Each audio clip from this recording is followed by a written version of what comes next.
21 times 1। अब recording शुरू हुई है। अच्छा, 1/121 टाइम्स हो जाएगा। मतलब कि 1 वोल्ट आपके पास, अगर यही 1 वोल्ट सीधा सीधा यहाँ पे आ जाता ना, आपको एम्पलीफिकेशन नहीं चाहिए, आप नहीं एम्पलीफाई करना चाह रहे, आपको है कि जी बस ये जो 1 वोल्ट है ना, सीधा यही 1 वोल्ट मेरे पास इधर आ जाए। पर आप डायरेक्ट कनेक्ट करते हैं तो जो आउटपुट के ऊपर है वो 4.95 मिली वोल्ट आने लग जाता है। सॉरी, 49.5 मिली वोल्ट आएगा।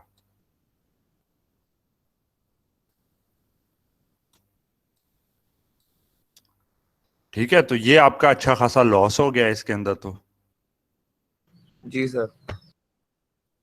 ठीक है ना, आप चाह रहे थे कि जी डायरेक्ट वो करते 5% से भी कम होके 4.95%। अब इसका क्या हाल है मुझे बताएं आप।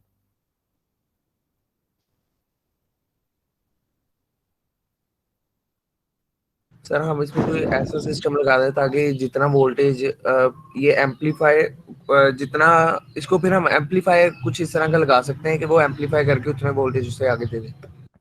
एक सॉल्यूशन तो ये है जिसके लिए आपको कॉमन जो है एम्पलीफायर वाले अभी तक जो आपने पढ़े उनमें से कौन सा एम्पलीफायर के लिए यूज करेंगे। सर कॉमन कलेक्टर ही यूज कर सकते हैं कॉमन बेस क्यों नहीं। सर, क्योंकि वो आपने पहले भी बताया वो लॉस कर देता है, जो हमारे पास गेन आता है वो सर पहले से भी कम हो जाता है। हो सकता है, लाजमी नहीं है, पर वो पहले से कम क्यों हो सकता है, कौन सी क्योंकि ऐसी हमारे उसमें मसला था। सर वो बेस जो है, बेस का उसमें जो आता है सर, वो बेस हमारी ग्राउंडेड होती है। नहीं, ये वजह नहीं है।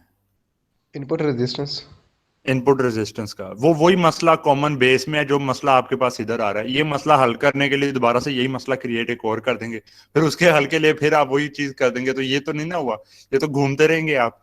इसको हल करने के लिए एक कॉमन बेस लगाया, उसकी रेजिस्टेंस का फिर मसला आ गया, यही सिनेरियो दोबारा बन गया, फिर एक और कॉमन बेस लगा दिया, वो फिर वही मसला आ गया। तो ये तो आप घूमते रहेंगे, इटरेटिवली चलते रहेंगे, कभी नहीं हल होना। आपको सोल्यूशन एक तो जो इसका सोल्यूशन बनता है वो ये है कि एम्पलीफायर लगा के इसको एम्पलीफाई किया जाए। ठीक है। जी सर। हाँ, लेकिन अब एम्पलीफायर के अंदर क्या है कि जी यहाँ पे कितने वोल्ट दे रहे हैं आप। 1 वोल्ट। 1 वोल्ट। ठीक है, तो और गेन आपको चाहिए तकरीबन 20 का गेन चाहिए,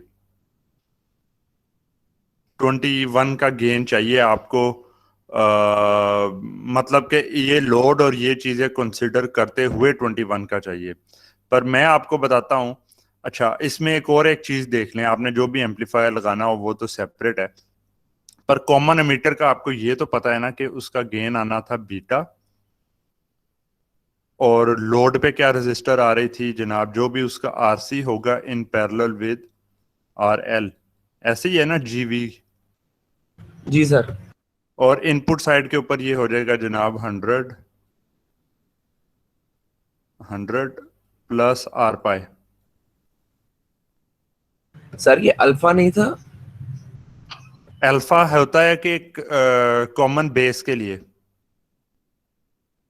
कॉमन बेस में एमिटर पे इनपुट होती है, कलेक्टर पे आउटपुट होती है, करंट अल्फा से मल्टीप्लाई होता है। जी सर ठीक है। ठीक है, ये है कॉमन एमिटर का। कॉमन एमिटर के केस में आपने इनपुट बेस से देनी होती है और आउटपुट कलेक्टर से लेनी होती है, तो ये इससे मल्टीप्लाई होता है।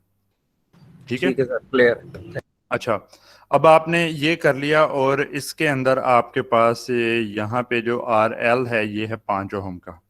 अब लेट से स्टैंडर्ड जो बायसिंग होती है, हम स्टैंडर्ड बायसिंग ले लेते हैं जनाब, जिसके अंदर लेट से ये जनाब हमारे पास है 1 किलो का, या ओहम्स के हिसाब से वैल्यू लिख लेते हैं। ये आ गया जनाब 1000, और आर पाई आ गया 2500। ठीक है, और ये बीटा की वैल्यू 100। ये वैसे नेगेटिव साइन भी होता है। अब ये मैं आपको बता रहा हूँ डिजाइन में कि किस तरीके से सोचना होता है। ठीक है, ये आपने कर दिया, 1000 को 5 के साथ पैरेलल में करेंगे, रिजल्ट क्या आएगा।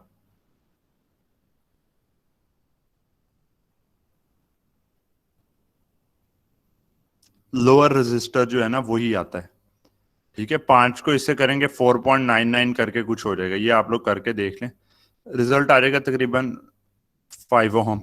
नीचे ये 2500 और इसको ऐड कर लें, चलें इसको 2600 कर लेते हैं। हाँ जी, अब ये 5 को इससे मल्टीप्लाई कर लिया, चलो 500 कर लें। ठीक है, 500 को 2600 से डिवाइड करें, क्या ओवरऑल गेन आया? 0.19. ये है हमारे पास 0.19। 0.19। तो आपके पास कॉमन एमिटर भी एम्पलीफाई नहीं कर रहा, क्यों? वही रेजिस्टिव ये जो नेटवर्क्स है ना, ये इनके मसले की वजह से। ठीक है, तो जो कुछ भी आपने अब तक पढ़ा उनमें से कोई ये मसला नहीं हल करता। जी सर, ठीक है। समझ गए ना आप? मतलब आप कोई भी सिनेरियो लेके उसमें हर चीज लगा के देख लें तो आपके पास कोई नहीं आता। ये अभी इधर 0.1 आया है ना, तो जी सर। अगर आप इसकी जगह इस्तेमाल कर लेंगे दूसरा जो होता है 0.1 के करीब ही रिजल्ट आएगा कॉमन बेस के साथ भी, या 0.01 हो सकता है आ जाए। तो कोई भी चीज ऐसी नहीं है जो कि आपका ये प्रॉब्लम जो है हल कर सके, क्योंकि तमाम में जो है ना ये रेजिस्टर्स की जो है, जो वोल्टेज डिवाइडर्स जब लग रहे होते हैं तो इम्पीडेंस मैचिंग का इशू आता है। इसमें अगर आपके पास कोई एक ऐसा एम्पलीफायर हो जिसकी इनपुट रेजिस्टेंस, लेट से इनपुट रेजिस्टेंस आपके पास है 100 किलो ओहम, ठीक है, 100 किलो ओहम आपके पास इनपुट रेजिस्टेंस है, और यहाँ पे मतलब इसी को लगा लेना, ये हमारे पास हो गया जनाब 1 वोल्ट का था, ये 100 खाली 100 ओहम है, और आउटपुट रेजिस्टेंस उसकी लेट से कह लें कि जी हमारे पास 1 ओहम है। ये वैसे इतनी कम मुश्किल से मिलेगा कोई 1 ओहम की आउटपुट रेजिस्टेंस पे, पर चलें एज्यूम कर लेते हैं अभी हमने क्या, और गेन इसका 1 है ओपन सर्किट। तो अब क्या होगा कि जी ये 100 का आप लगा रहे हैं और यहाँ पे 100 के है, तो इसका मतलब है जैसे यहाँ पे 100 के है तो ये 1 वोल्ट सारा का सारा जो है वो 1 वोल्ट ही यहाँ पे आ जाएगा। डिवाइडर लगाए ना, ये देख लें इसको, अगर मैं करूं जनाब 100 के डिवाइडेड बाय 100 के प्लस 0.1 के, क्योंकि ये 100 ओहम 0.1 के बराबर है। ठीक है, तो ये आपके पास अप्रोक्सीमेटली 1 के बराबर आ जाएगा, 1 वोल्ट यहाँ पे आ गया। गेन इसका आया 1 जी। जी सर, ठीक है। गेन आया 1, तो 1 का मतलब है कि जी फिर उसी तरीके से आगे इसने आना था एवीओ के केस में। ठीक है, तो एवीओ आपके पास आ जाएगा 1 वोल्ट ही। फिर आगे वोल्टेज डिवाइडर लगना है, ये आपके पास जो है 5 ओहम का, ये आपके पास जो है इनपुट रेजिस्टेंस थी 1 ओहम की। तो अब क्या होगा, आपके पास डिवाइडर लगेगा 5/5 + 1।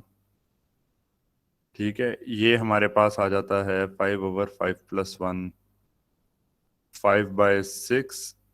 ये कोई निकाल सकता है स्टूडेंट?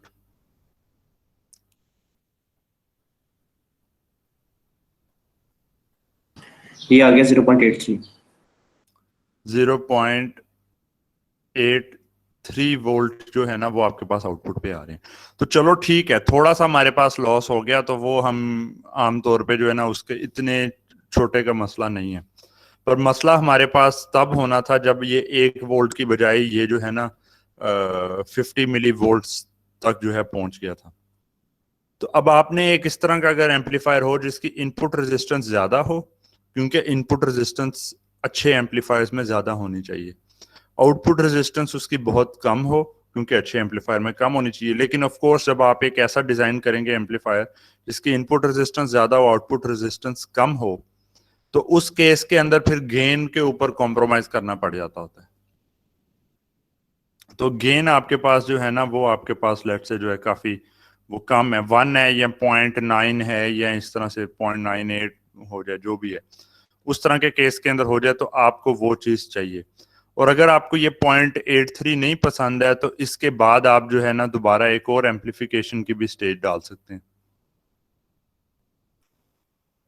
अब ये मैं एक और इस तरह का बताऊं, ठीक है, कि लेट से आपने जो है यहाँ पे 100 ओहम था, ये 1 वोल्ट है।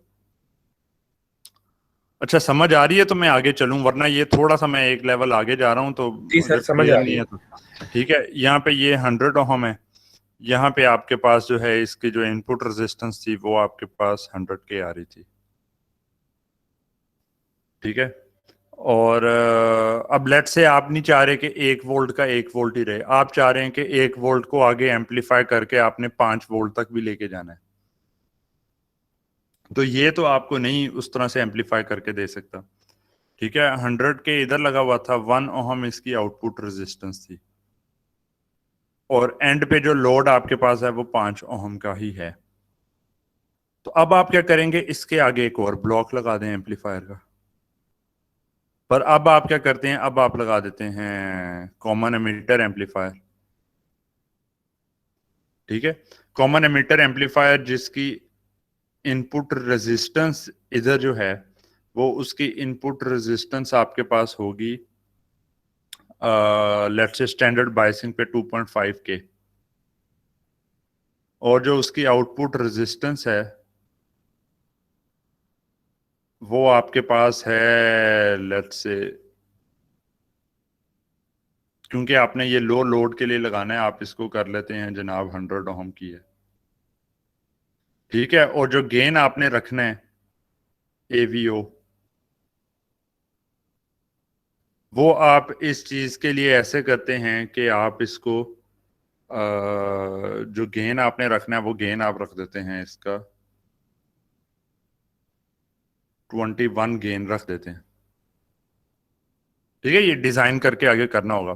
तो अब क्या होगा कि ये जो आपके पास एक कॉमन एमिटर एम्पलीफायर लगा है, इसको इनपुट रेजिस्टेंस इधर से सिग्नल, इसके लिए सोर्स क्या चीज है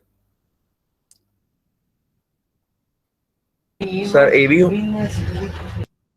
जी? जो ये आपके पास लगा है, इसकी जो है ये, इसके लिए सिग्नल रेजिस्टेंस क्या है?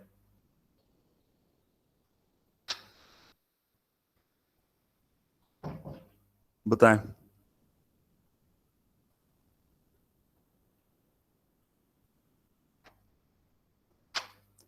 कोई एक स्टूडेंट बता दे।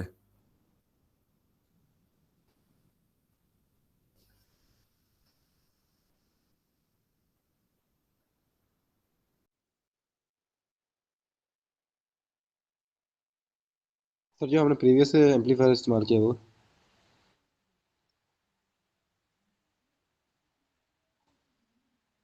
प्रीवियस एम्पलीफायर के कौन सा फैक्टर होगा? लेट से अब मैं यहाँ पे, ये अब ना आगे की टेक्निकली चीजें हैं, लेकिन है कि मैं चाह रहा हूँ कि आपको ना थोड़ा ये जहन आपका यहीं से खुला रहे। पहली चीज तो ये कि एक से ज्यादा एम्पलीफायर लगाने क्यों चाहिए। अब लेट से मैं क्या करता हूं, यहां पर से ए प्लस माइनस, ये आर सिग्नल है। ठीक है, और यहां पे आपने फाइनल लोड लगाया हुआ है। अब जो ये पहला एम्पलीफायर है ना, इसको मैं A1 कहता हूं, और ये है A2। पहले एम्पलीफायर के लिए जो है सिग्नल रेजिस्टेंस क्या है? सर 100 ओम पहले आपकी। की 100 नहीं है। नहीं नहीं, वो अभी लेबल्ड नहीं है, लेबल्ड नहीं मैंने किया, मैंने इसका नाम आर सिग्नल ही रखा हुआ है। तो इसकी सिग्नल रेजिस्टेंस इसके लिए क्या होगी? आर सिग्नल जी सर। ऐसे ही है। जी सर। और ये पहला जो है इसके लिए आउटपुट रेजिस्टेंस, इसके लिए लोड रेजिस्टेंस क्या होगा पहले के लिए?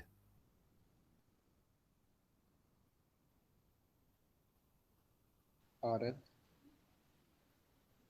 आर एल तो है, लेकिन आर एल किस चीज के बराबर है? ये आपस में जब दो लगे हो ना तब ये चीजें मुश्किल होती हैं।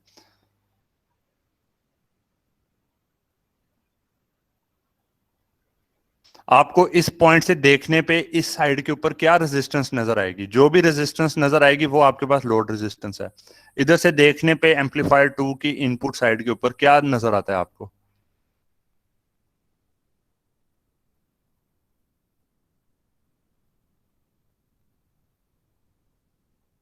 दूसरे एम्पलीफायर की इनपुट रेजिस्टेंस नहीं नजर आती है आपको? जी सर। आएगी ना इसी तरह? जी आपने एक सर। एम्पलीफायर लगाया था, दूसरा एम्पलीफायर है, दूसरे एम्पलीफायर की इनपुट रेजिस्टेंस वो पहले का लोड रेजिस्टेंस होगा। पहले को लोड नजर आएगा, दूसरे की इनपुट रेजिस्टेंस। और अगर दूसरे के हिसाब से हम सिग्नल रेजिस्टेंस देखें, तो सर वो RL हो जाएगी उसकी। नहीं, इस पॉइंट से देखने के ऊपर A1 की तरफ आपको क्या नजर आता है आउटपुट की साइड पे?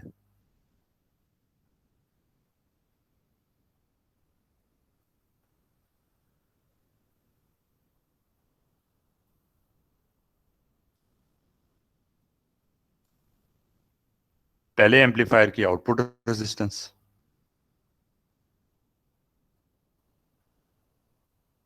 आपके ख्याल में ये जो सिग्नल और ये चीजें आ रही थी, ये हमेशा कोई इस तरह का सप्लाई लगी होगी? नहीं, वो कुछ भी हो सकता है। जैसे यहाँ पे एक एम्पलीफायर भी हो सकता है लगा हो जिसका मॉडल आप इस तरह से कर दें। तो ये मतलब कि दूसरे अल्फाज में आप देखें ना कि ये चीजें मैं एक तो हर लेक्चर में थोड़ा पुश आपको करता हूँ और ज्यादा से ज्यादा की चीजें समझ लें। अब मुझे नहीं पता कहाँ तक आप लोग हैंडल कर पाएंगे और कब आप कहेंगे कि जी बस।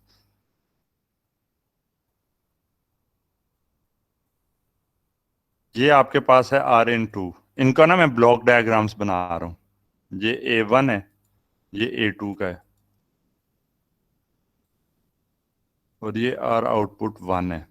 तो जब आप इसको देख रहे हैं कि जी सिग्नल सप्लाई क्या नजर, सिग्नल रेजिस्टेंस क्या नजर आएगी, तो वो इसको सिग्नल रेजिस्टेंस नजर आएगी RO1। और जो सिग्नल सोर्स है वो इसको नजर आएगा इसका AVO1 टाइम्स जो भी इसका था V in1। और जो यहां पर से जो देख रहा है उसको लोड के तौर पे क्या नजर आएगा? ग्राउंड तक जाएंगे तो R इनपुट नजर आ रही है।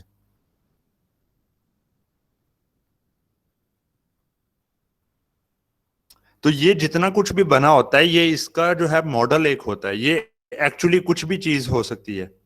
हो सकता है कि ये पिछले इससे पहले 10 डिफरेंट एम्पलीफायर्स लगे हैं और उसकी आउटपुट को इस तरह मॉडल करके आपको बताया जा रहा है। मसलन फंक्शन जनरेटर ही आप समझ लें। फंक्शन जनरेटर की अगर आउटपुट है, आवाज आ रही है ना? जी सर। जी सर आ रही है। फंक्शन जनरेटर की आउटपुट है, तो फंक्शन जनरेटर आपके ख्याल में क्या एक सप्लाई लगी होती है और ये चीजें? नहीं, उसके अंदर अपने एम्पलीफायर्स लगे होते हैं, ऑपरेशनल एम्पलीफायर्स, 555 टाइमर्स, 100 चीजें लगी हुई हैं। पर जब आप किसी चीज के ऊपर अपने एम्पलीफायर के लिए कंसिडर कर रहे होते हैं, तो आप उस पूरे का ये थेवेनिन इक्विवेलेंट मॉडल बना के यूज करते हैं। याद है ना थेवेनिन मॉडल क्या होता है? जी सर। ठीक है, थेवेनिन मॉडल होता है कि आपके पास 100 चीजें भी बेशक लगी हो ना, तो आप उसको मॉडल करने के लिए फॉर सर्किट पर्पसेस आप उसको कर देते हैं कि जी क्या रेजिस्टेंस उस सारे से नजर आ रही है और क्या वोल्टेज आपको नजर आ रही है। और इसी तरीके से जो लोड की साइड के ऊपर है, तो वो आपको, क्योंकि सप्लाई कोई नहीं किसी की भी इनपुट पे लगी होती, तो वो आपको जो रेजिस्टेंस नजर आएगी वो। तो आपने करना क्या होगा कि जब एक को सॉल्व करना है ना, तो यहाँ ब्लॉक्स इनके बना के वो सारे ब्लॉक्स को इकट्ठे डाल के इस तरह से सीधा ही सॉल्व करते जाएं। तो यहाँ पे जो पहले की जो आउटपुट आएगी V आउटपुट 1, वो आपके पास जो है दूसरे की जो है इनपुट V इनपुट 2 के बराबर होगी।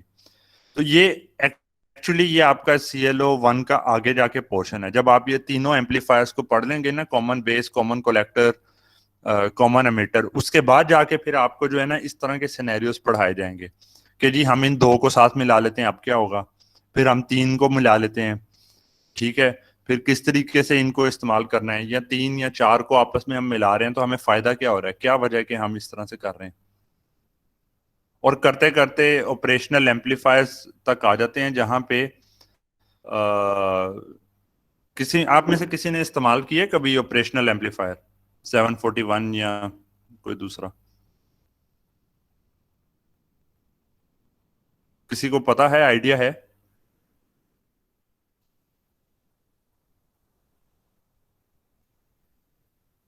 LM741 वगैरह का? ये मार्केट में ना अवेलेबल होता है, इसको नेट पे सर्च करेंगे डाटा शीट, उसके मॉडल आ जाएंगे। तो इस तरह से करते करते अभी आपको जो ये बेसिक नहीं पढ़ाए जा रहे, common collector, common emitter, common base, ठीक है, जो कि एक एक बीजेटी से बन रहे हैं। तो इनमें जो ये मसले मसाइल आ रहे होते हैं उनको हल करने के लिए फिर क्या करते हैं कि जी एक ही बजाय 2 बीजेटी कर दिया, फिर 3, फिर 4, फिर एक और तरह का मसला आया, फिर और बीजेटी करते गए। तो जो आपके पास एक फाइनल जाके जो एक अच्छा एम्पलीफायर बनता है जिसके अंदर सारे के सारे मसले हल हो जाते हैं, उसमें 27 से लेके पता नहीं 47, 27 है या 47 है, इतने बीजेटीज लगते हैं, तो फिर वो काम करता है।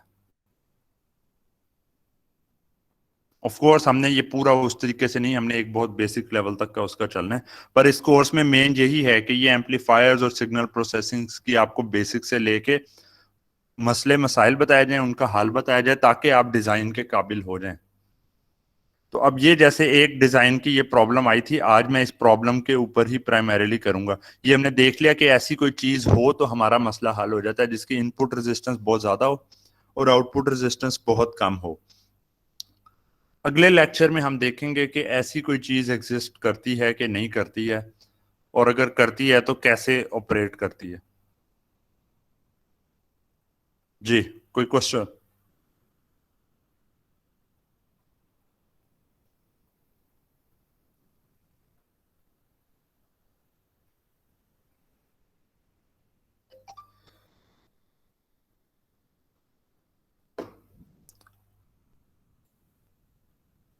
कोई स्टूडेंट?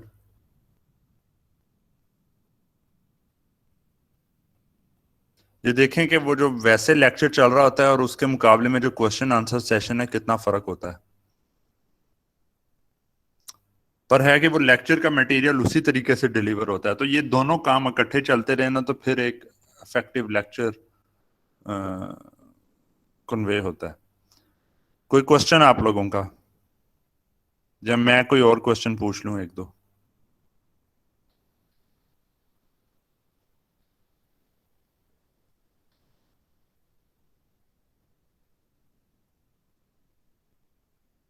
कॉमन बेस की हम इनपुट रेजिस्टेंस नहीं बढ़ा सकते?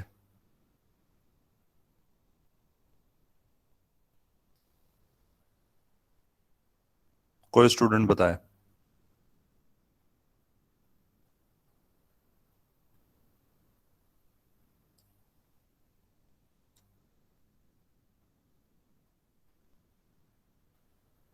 जी, कोई वैसी बात कर दे, मुझे पता चले, मैं अकेला नहीं हवा से या स्क्रीन से बातें कर रहा, कोई मेरे अगली साइड पे सुनने वाला है। कोई थोड़ा सा तो कोई रिस्पॉन्स करें। यस सर, सुन रहे हैं। जैसे सुन रहे हैं। अच्छा, कॉमन बेस की इनपुट रेजिस्टेंस को बढ़ाने का क्या आपके ख्याल में तरीका है?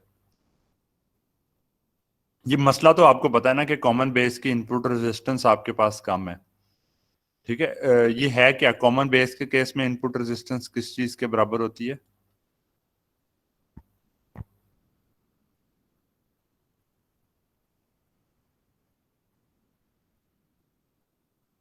ये अभी पूरा लेक्चर आपने किया हुआ है, तो इतना सर तो। आर ई के इक्वल होती है। जी हाँ, बिल्कुल सही।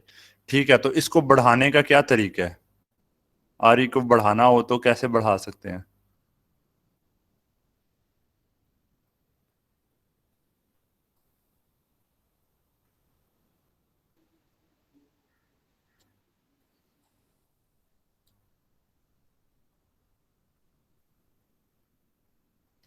सर कलेक्टर कलेक्टर करंट को आपको कम करना होगा। जी सर, कलेक्टर करंट को कम करके। जितना कलेक्टर करंट को कम करेंगे तो उतना आपके पास ही ज्यादा आ जाएगा। तो ये भी चीजें मतलब कि कहीं ना कहीं से आप कर सकते हैं, पर कलेक्टर करंट को अगर आपने कम करना है, अब मैं डीसी बायसिंग पे आ गया हूँ, ठीक है जी। तो ये इस तरह से करके कोई ना कोई ये आपके पास बना हुआ है, आरसी है। कलेक्टर करंट को यहाँ पे 10 वोल्ट है आपके पास, तो कलेक्टर करंट को कम करना है आपने, और इसको लेट से आपने बायसिंग के हिसाब से रखना है, 3 वोल्ट ही रखना है। 3 वोल्ट से ज्यादा आप अगर कम करेंगे ना, तो आपको है कि क्यूब पॉइंट के हिसाब से नहीं कर सकते। तो अगर ये 3 वोल्ट तक आपने रखना है, क्यू पॉइंट आपके पास फिक्स है, सप्लाई आपके पास फिक्स है, तो आरसी की भी वैल्यू को आप बढ़ा के कर सकते हैं टेक्निकली। लेकिन अब फर्क क्या है कि इसके क्रॉस वोल्टेज लेट से फिक्स है, तो अब आप क्या करेंगे इस केस के अंदर के आरसी की वैल्यू को आप बढ़ाते जाएं तो आईसी की वैल्यू कम होती जाएगी। लेट से 1 मिली एम्पेयर की बजाय आप इसको कर देते हैं 0.1 मिली एम्पेयर। ठीक है, तो ये आरसी की वैल्यू कितनी हो जाएगी?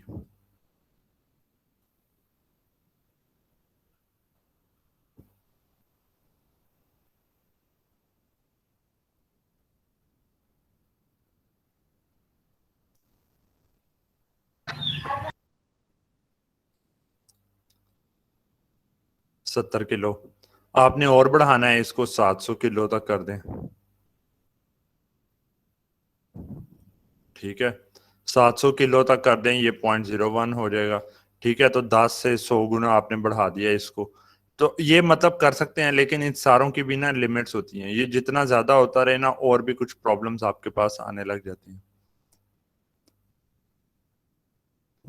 तो इस वजह से जो है ना, ये बहुत ज्यादा जो है ना, इसको आगे भी नहीं लेके जाया जाता इस चीज को।